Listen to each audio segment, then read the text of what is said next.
Museveni's supporters were up early on the road, heading to both Kololo Airstrip and Nambole Stadium, where he was nominated. The early morning drizzle did not dampen the mood of NRM party diehards as they accompanied their candidate for the nomination. Considered the first aspiring candidate has arrived. At exactly 10 a.m., Museveni's core team of 20 people that included topmost NRM cadres stood by him as Museveni moved to the Dr. Badru Kigundu-led Electoral Commission for nomination. After perusing his papers, Kigundu declared Museveni a candidate.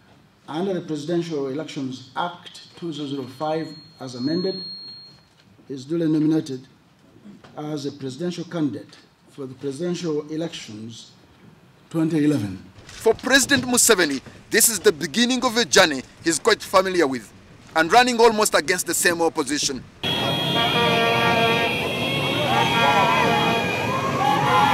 As his convoy exited Nambole on their way to town, they came face to face with supporters of Dr. Kizza Besigye, the man Museveni has challenged twice for Uganda's top job and his toughest opponent.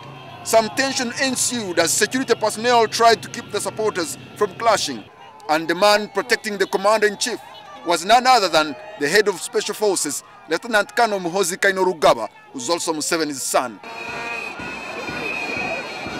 The crowd in Kololo was kept abreast of the goings-on in Nambole. As the crowd surged forward, it presented security, some of them in party colors, with a real challenge. It became so tense that some people had to be removed by force, and yes, others had their clothes torn. Besides their communication gadgets in their ears, many Special Forces soldiers mingled in the crowd and notes, and only emerged when their services were required. The yellow bus was at hand to bring in the NRM party top brass to Kololo.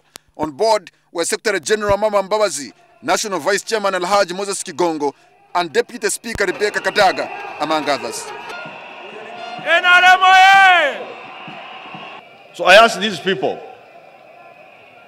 now that we have got Uganda out of so many problems,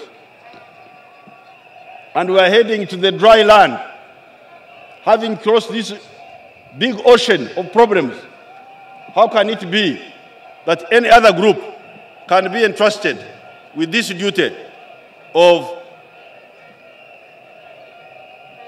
concluding the emancipation and transformation of Uganda?